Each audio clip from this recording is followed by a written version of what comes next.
Hey there everybody, this is AdmiralNewkirk, and I'm going to be bringing you an awesome game between Liquid Huck and IMMVP. Now, for those of you who don't know about DreamHack, go watch it now. Okay, Huck won DreamHack, actually taking on the Korean powerhouses of July, Moon, MC. According to MVP, we can get more replays of him from sc2rep.ru, which I will certainly check out. And I know Huck, coming off a major tournament win like DreamHack, he's going to be pretty popular, so I thought might as well cast this game. This game is brought to you by gosugamers.net, an epic website that gives you a lot of good information and a lot of good stuff. So to start off, we see IMMVP actually walling off versus Protoss, which oftentimes is not... It's not considered standard, but I don't see a problem with it. The only problem it can have is in like a 3-gate robo push, you don't actually have that good of a concave. Liquid Huck giving MVP some praise, and if you remember, MVP was actually the first and I believe only Terran GSL champion winning a TVT against Foxer, aka Marine King Prime. So Huck starting out just chrono boosting probes, going pylon gateway, the only way Protoss can open. We see that MVP has not yet gotten gas. It looks like he's going to be doing... Ooh, nope, not quite. I guess he just forgot to get his gas, because standard is 13. Liquid Huck being pretty funny here, talking about his terrible PvP, and for those of you who saw DreamHack, you know he was epic at PvP. Let's look at the production tab. And they're just sort of complimenting each other about their DreamHack performances. DreamHack is probably the biggest non-GSL tournament in the world. It doesn't go monthly like the GSL does, or semi-monthly like the MLG does. It goes twice a year, pretty much. So now we see, again, some more just references to games. We see IMMVP making a Marine out of his barracks. He's not going to go for an immediate Marauder play, which is one of the two standard manners. We see him scouting with his SCV, going bam, bam, bam, the most standard scouting pattern, that is. Now, about Huck's performance in DreamHack, what we're seeing in foreign tournaments is that oftentimes, even our top players like Thorzane and Hydra, really the only major foreign tournament that Koreans could participate in, the TSL, that's the only one where foreigners have really dominated, which is odd. And it may just be the nature of the tournament. It may be that foreigners are stronger in that style. We see Huck going for a 1-gate fast expand, a very strong build that sort of counts on the ability of the Protoss player to hold a lot of aggression, which can certainly happen now with the heavy sentry play, and also it counts on your player wanting to macro. Huck scouting this bunker, it's going to make him very happy, because all it's going to mean is that this is going to stay up for longer. Huck is probably the best probe microer in the world, that then got destroyed by 3 Marines. So the reason, it's sort of hard to figure out why foreign tournaments are so dominated by Koreans, when Korean... And the most likely answer is that Koreans have this practice regimen which is so severe and so absolute, while foreign pro gamers sort of get into pro gaming to avoid having to do a desk job lifestyle, and thus they don't want to do like 6 hours of practice a day or 12 hours of practice a day. They'll do a lot of practice and they'll work a lot on their builds, but they won't put in the necessary time. And when we see players like Huck or Jinro perform well when they're in Korea, it's because they're practicing at these houses and are thus having the time and having the regimen there. We see IMMVP now going for a Cloak Banshee opener, one of the stronger openers, especially on this size map. Not this size map, but in these spawn positions. We see Liquid Huck getting out his Robotics Bay as well as his 3 gateways. So what we should expect to see here is a few more Stalkers or Sentries. I prefer Stalkers in this situation, but Sentries is what the pros do, because pros have the micro to use Sentries effectively. A few more Stalkers, and then a Robo. Or, pardon me, an Observer, the flying map hack. I kid.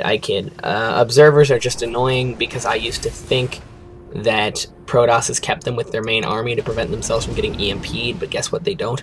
Now, if you're a metagamer, you realize that this bunker at the front means Banshee play. It does, because there's no point in having a bunker if you're going bio, because you're going to have enough units to hold.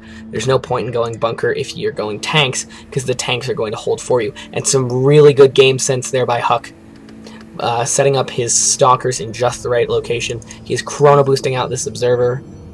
He was for a second. Actually, Huck has a lot of chrono boost. What am I talking about? Huck never spends his chrono. So we're going to see if MVP can actually do anything with this. Now, MVP is actually in Code A, a little bit like Jinro. Jinro, even though he's one of my favorite players, Jinro has been having a really bad time in tournaments lately. He cancels Cloak right there, good play, because he realizes that these Banshees aren't going to do anything. Now, I wouldn't actually send in this Banshee to harass. What I would do is I would keep it back with my main army. Oh, that's really interesting. That's very crazy. MVP setting up an expansion all the way over there. Did he not cancel Cloak? Wow. Alright, well, that's a blunder there by MVP. MVP really should have, if he's going to invest in Cloak, he should do it all the way. He's instead going for Siege Tanks, a very interesting move. So, Huck there shutting down the Banshee harassment completely. I don't think that Banshee got a single kill. Neither of them did. And now if we look at the Units tab, we'll see Huck is in a better place economically. MVP is forced to set up this long-range hidden base, which I very much like when you're expanding already. This is really cool, because Protosses rely on observers to scout, and so therefore setting up a hidden base where you wouldn't expect it, that's very cool, because unless a Protoss is going crazy on the observers, there's no way to really notice it, except with proxy pylons. So we're going to see if this 3-gate robo push by Huck is going to actually be able to kill MVP. Huck setting up 2 good pylon places. Now, if you're a Protoss, you need to think about a few things. For one, warp. The 2 main differences in your race are shields and warp in. Because chrono boost, I mean, look at this. Huck has full chrono on both of these, and he is still kicking ass. All that shows you is that chrono boost really doesn't matter in pro games. Oh, excellent force field there by Huck. He just trapped a bunch of units. Ooh, but a really good medevac usage there. MVP, he just perhaps saved himself the game.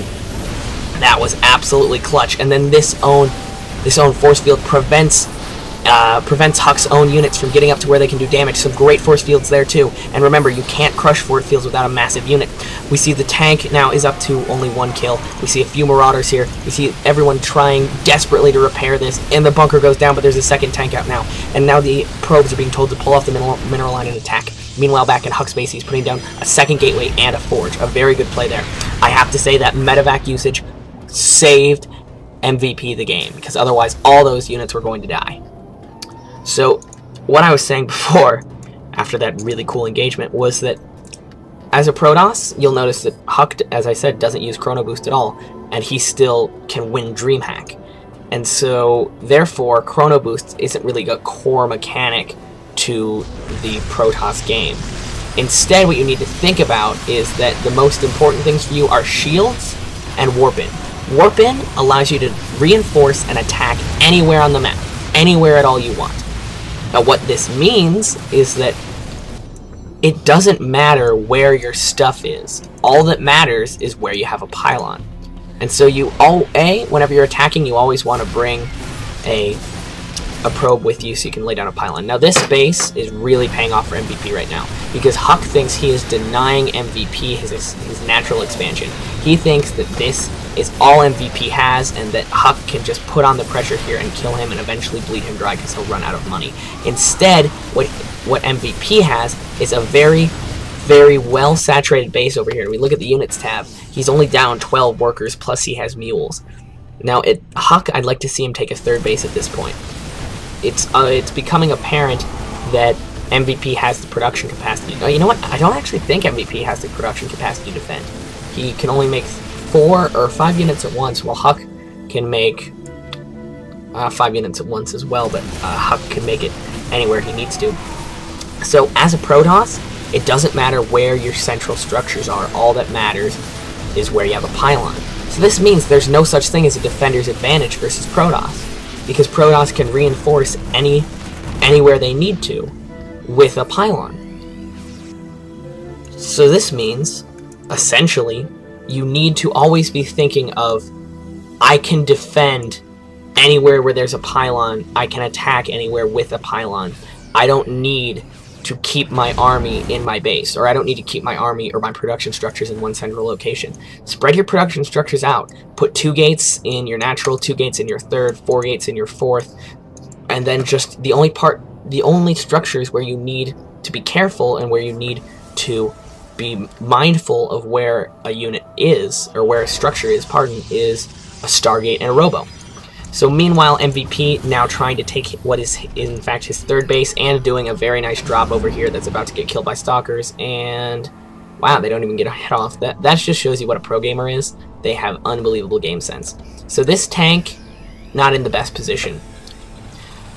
We see Reactor in a tech lab, so he's going to be producing 2 Marines and 2 Marauders. I don't know how I like this, because it depends really if Huck goes heavy Robotech, or, shoot me now, Huck is going Stargates. Huck, I love you. Instead of being boring and going High Templars or Robotics Bay, he is instead going Stargate. So this could mean Phoenix. It could just mean Phoenix to protect the Colossi, which is interesting, I think. I don't think enough players realize this, that if you just get, say, 6 Phoenix, not only do they give you complete map control, not only are they really good scouts, not only can they lift things like tanks or Marauders up off the ground and completely prevent them from being useful, they also kill Vikings. Phoenixes are anti-light, Vikings are light, Vikings are anti-armor. Vikings don't give you automatic air superiority like everyone thinks they do. Mutas and Phoenixes both kill Vikings, and so that's why I'm always interested when a Protoss player just lets a Terran get up Vikings and then counts on Stalkers. Stalkers are great units, and I think they're probably, all around speaking, the best unit in the game, because they can shoot up and they're good against all air. But a Phoenix is way more efficient and costs almost the same amount.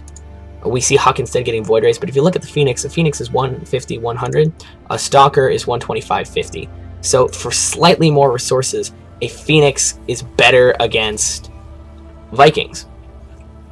Now, admittedly, Vikings can hit the Phoenix, but you don't care about protecting the Phoenix, you care about protecting the Colossi. Now, we see here a Raven coming out for IMMVP. I like this play a lot. Ravens with point defense drone completely shut down any sort of Stalker play. And we also see this assumption being made by MVP that there's going to be some sort of Colossus play. And if you look at this, this is really good map vision by Huck. If we look at MVP, MVP sees these 3 spots in the map. Huck sees all this. This is terrific map vision. Huck is also doing something clever, and he's keeping these Void Rays somewhere where you will never scan them.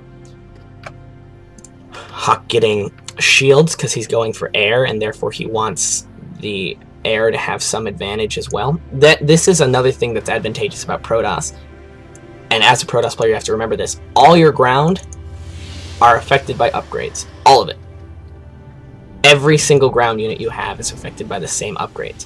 And so therefore, for a Terran player to stay on even upgrades with you, he needs 4 structures, and if he wants to get any mechanical units at all, he needs to get what's the phrase? Oh, right. He needs to get 2 armories, and he needs to invest double the money to get the same amount of upgrades. Therefore, you can think of your upgrades as half as cheap, or more, they are twice as cost effective. This drop about to be shut down by Huck, but at the same time, excellent PDD usage there. Completely protects the medevacs, allowing every unit to get out. Now, because of this, Huck didn't actually budget his units properly, and these cannot completely attack. But now, Huck reveals the Void Rays. This prevents IMMVP from retreating with these medevacs, but IMMVP can also try to retreat to the cover of this point defense drone. Now, these force fields allow Huck to attack every single Marauder, and excellent Void Ray usage there by Huck. Now, what is going to be Huck's response? The problem with going Void Rays instead of Colossus is you don't get any splash damage, and more importantly, the counter already exists.